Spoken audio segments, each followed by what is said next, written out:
Hablar de Dios es una tarea profundamente compleja. El solo hecho de que seres finitos intenten explicar la naturaleza de un ser infinito constituye, en principio, un intento que sobrepasa los límites de la razón humana.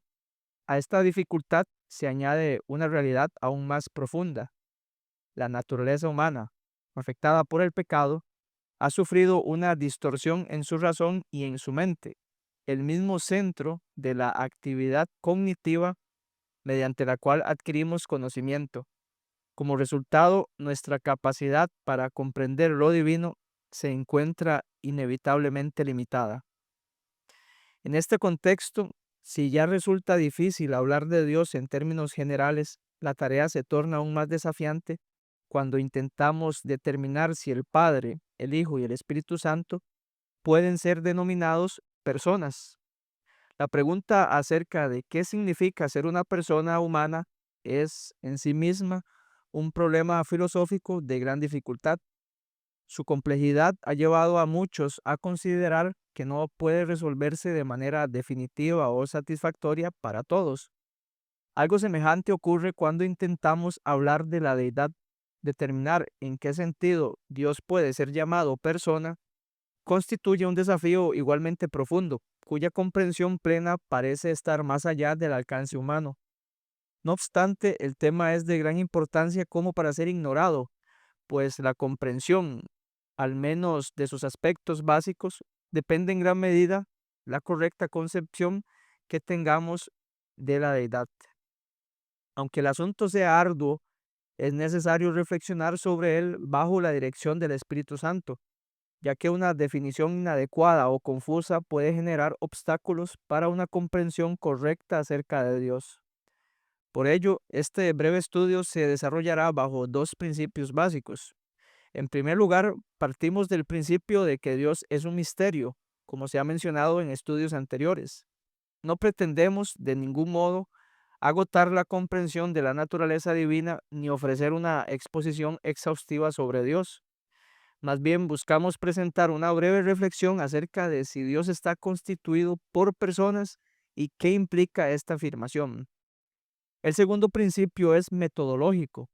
Procuraremos abordar este tema basándonos exclusivamente en la palabra de Dios, evitando formular definiciones dogmáticas o especulativas. Nuestro interés no está tanto en establecer fórmulas doctrinales cerradas, sino en desarrollar conceptos teológicos que tomen en cuenta la totalidad de la escritura y de los escritos de Elena G. de White. Consideramos más fructífera una hermenéutica abarcadora que una hermenéutica selectiva. En lugar de recurrir a textos prueba, buscamos articular una comprensión teológica que se base en la armonía y unidad de los diversos pasajes inspirados. Para ilustrar este método, consideremos un ejemplo. En ninguna parte de la Biblia se afirma textualmente que fumar sea dañino o que constituya una práctica condenada por Dios. Sin embargo, el principio bíblico de que el cuerpo es templo del Espíritu Santo y debe cuidarse y preservarse de todo aquello que lo dañe, nos permite concluir, mediante una lectura coherente y completa de la Biblia, que el hábito de fumar es contrario a la voluntad divina. No se requiere, pues, un texto literal que lo prohíba. Basta con la evidencia conceptual que se desprende del conjunto de las Escrituras.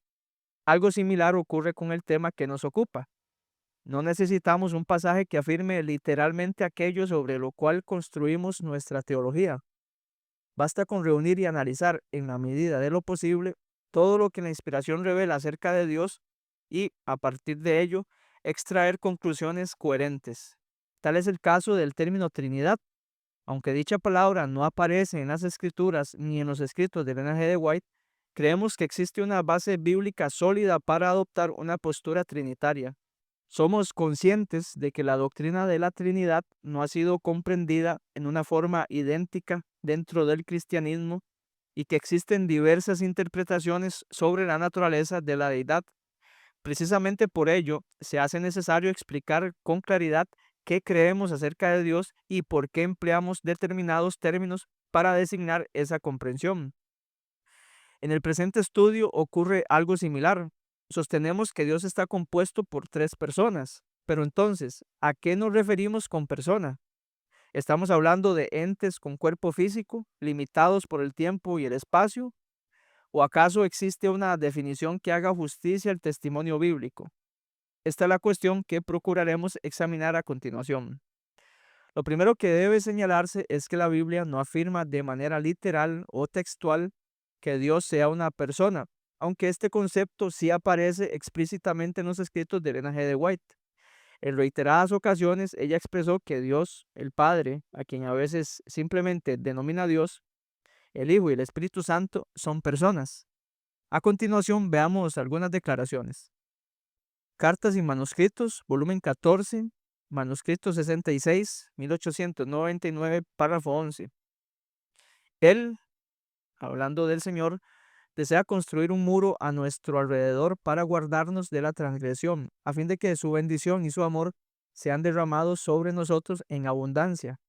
Esta es la razón por la cual hemos establecido una escuela aquí.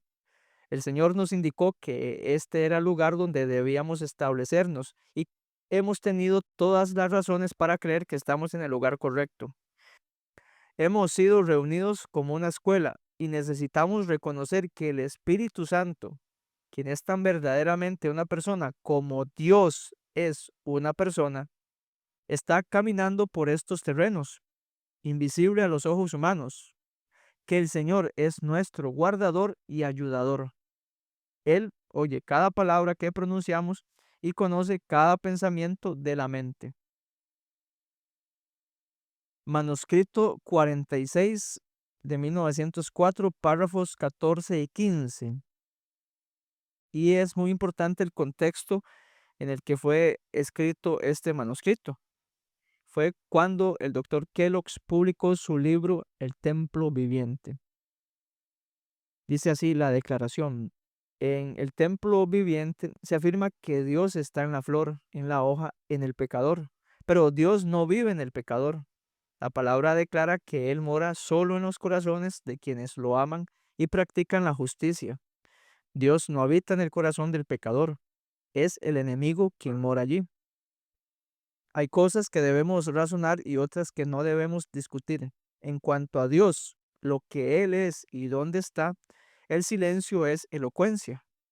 Cuando seas tentado a hablar de lo que Dios es, guarda silencio porque tan ciertamente como empieces a hablar de ello, lo degradarás. Nuestros ministros deben ser muy cuidadosos de no entrar en controversia sobre la personalidad de Dios. Este es un tema que no deben tocar. Es un misterio y el enemigo sin duda desviará a los que se adentren en él. Sabemos que Cristo vino en persona para revelar a Dios al mundo. Dios es una persona y Cristo es una persona. De Cristo se dice en la palabra que es el resplandor de la gloria del Padre y la imagen misma de su sustancia, citando Hebreos 1:3. Y en Primeros Escritos, página 77, párrafo 1, con frecuencia se me ha acusado falsamente de enseñar puntos de vista propios del espiritismo, pero antes de que el editor de Daystar cayera en ese engaño, el Señor me mostró los efectos tristes y desoladores que él y otros producirían en el rebaño al enseñar los puntos de vista espiritistas. A menudo he visto al adorable Jesús, que es una persona. Le pregunté si su padre era una persona y tenía una forma como él. Jesús dijo, yo soy la imagen expresa de la persona de mi padre. Elena G. de White no detalla qué implica que los miembros de la deidad sean personas. En una de sus declaraciones, de hecho, sugiere que ciertos aspectos de Dios deben mantenerse en reserva, afirmando que el silencio es elocuencia. No obstante, ella es clara al afirmar que el Padre y Cristo son personas reales. Esto no excluye, sin embargo, la posibilidad de que, basados en la Biblia y en sus propios escritos inspirados, podamos identificar algunos aspectos de las tres personas de la divinidad, siempre que evitemos la especulación o la influencia de presuposiciones filosóficas ajenas a lo que Dios ha revelado en su palabra. Con esto en mente, podemos establecer que, según Elena G. de White, el Padre es una persona, el Hijo es una persona y el Espíritu Santo es una persona. Esta enseñanza está en plena armonía con la Biblia. Aunque la Escritura no utiliza la expresión literal o textual, Dios es una persona, encontramos pasajes que presentan a Dios con atributos personales y relacionales. Es importante recordar, sin embargo, que la Biblia emplea analogías humanas para describir a Dios con el fin de facilitar nuestra comprensión. Dichas analogías son limitadas, pues Dios trasciende toda comparación con las criaturas. Por tanto, cuando afirmamos que Dios es una persona, no debemos pensar que la noción humana de persona se aplica a Él en todos sus aspectos o dimensiones. Aclarando esto, examinemos la evidencia bíblica que sugiere que los miembros de la deidad son efectivamente personas. Lo primero que debemos establecer es qué entendemos por el término persona. En su uso común, esta palabra designa a un ser capaz de interactuar racionalmente con su entorno. Tal capacidad implica conciencia, pero también implica más que esto. Los animales, por ejemplo, poseen cierto grado de conciencia, pero carecen de la facultad racional que caracteriza al ser humano. El hombre, en cambio, no solo es consciente de su entorno, sino que también es capaz de razonar acerca de él. No obstante, para que un ser pueda calificarse propiamente como persona, no basta con poseer razonamiento.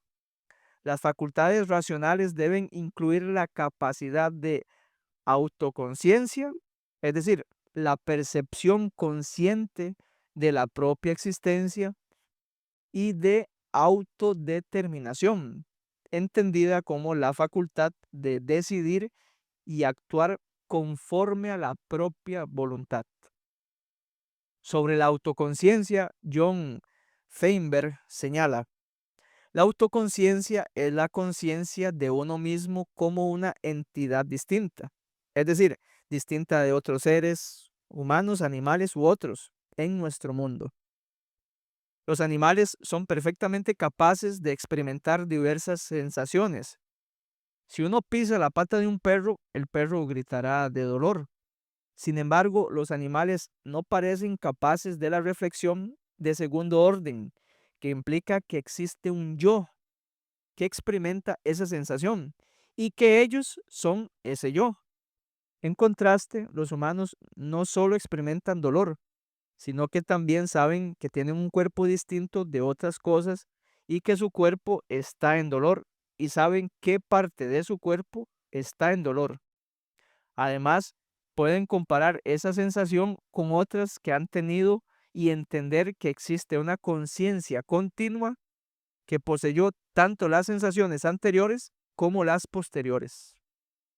Y con respecto a la autodeterminación, Feinberg comenta: la autodeterminación se refiere a la capacidad de tomar decisiones y llevarlas a cabo. Si alguien está programado para hacer lo que hace, está siendo determinado por otro.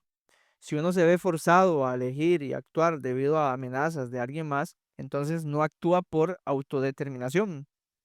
La autodeterminación implica tener la capacidad intelectual de considerar y ponderar o evaluar cursos de acción alternativos, además del uso de las facultades mentales para tomar decisiones de acuerdo con los propios deseos, no como resultado de ser obligado por otro. Como con la autoconciencia, la autodeterminación es verdadera en los seres humanos, pero no parece serlo en los animales. Los animales pueden ser entrenados para responder a estímulos de cierta manera, pero eso no implica una evaluación de alternativas.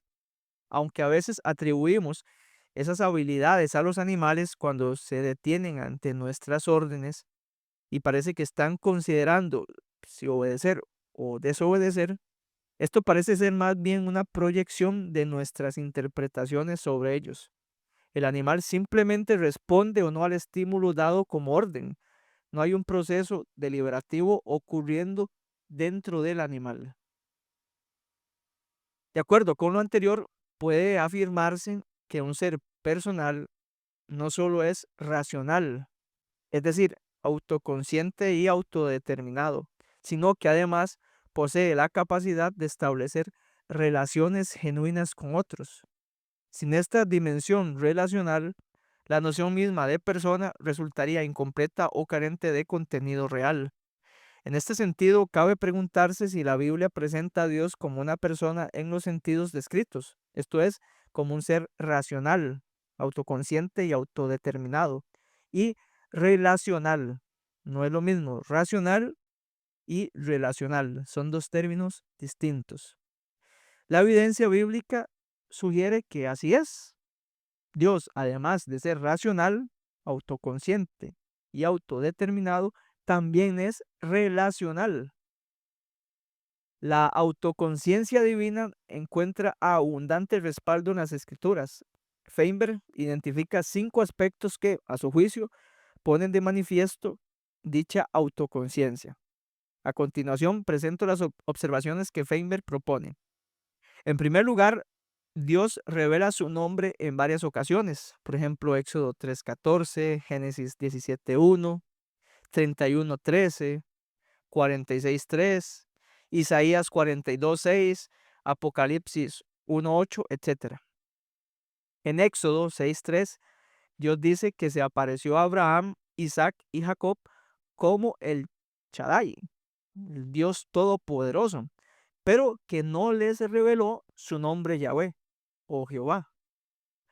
¿Cómo podría revelar su nombre y afirmar lo que dice Éxodo 6:3 sin saber quién es? Dios es plenamente consciente de quién es. En segundo lugar, Dios muestra su autoconciencia al decirle a su pueblo que no hay ningún Dios como Él. Esto requiere que Él se conozca a sí mismo y también otras concepciones de los llamados dioses y que pueda juzgar quién es superior.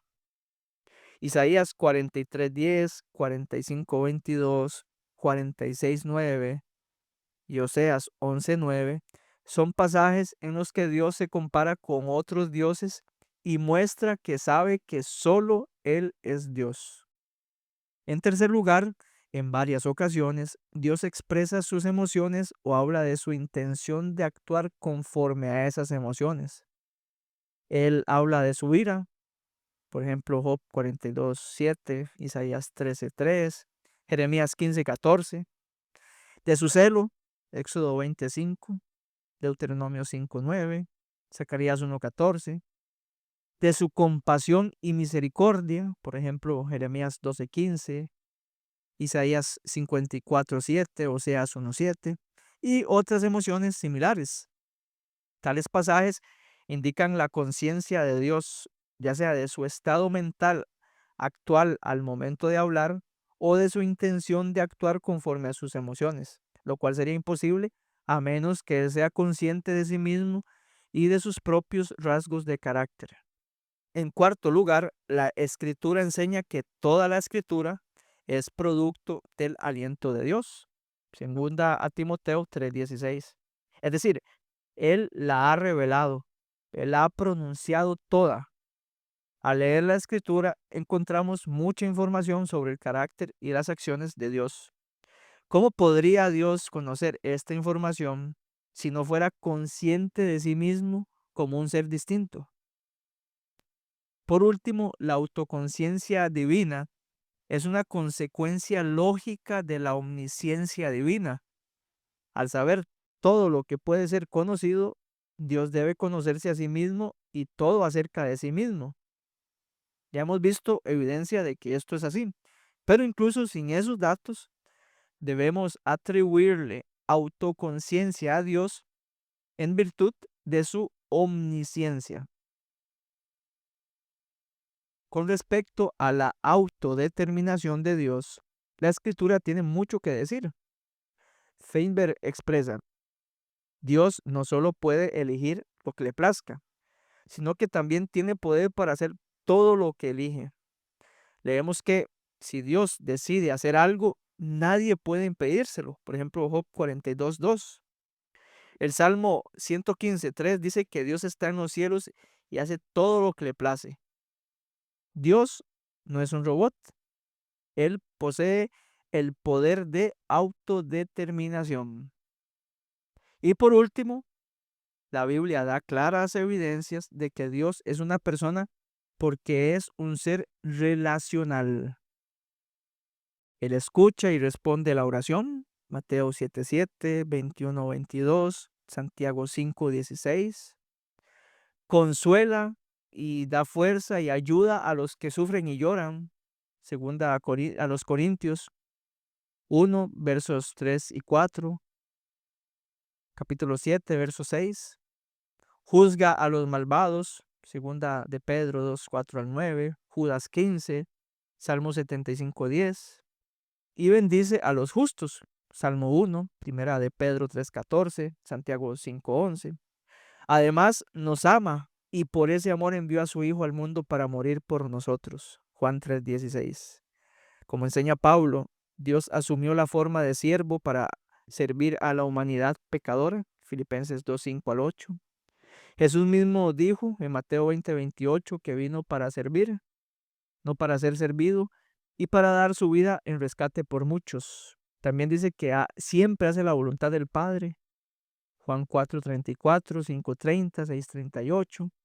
Por tanto, al entregarse por nosotros, también expresa la preocupación del Padre por nosotros. Finalmente, Dios ha elegido revelarse a nosotros de la manera más plena encarnándose, Hebreos 1:2, y se encarnó a través del Hijo, en su Hijo Jesucristo. En conclusión, para los fines de nuestro estudio, sugerimos que los tres seres que conforman la deidad son verdaderamente personas, ya que poseen autoconciencia, autodeterminación y la capacidad de relacionarse.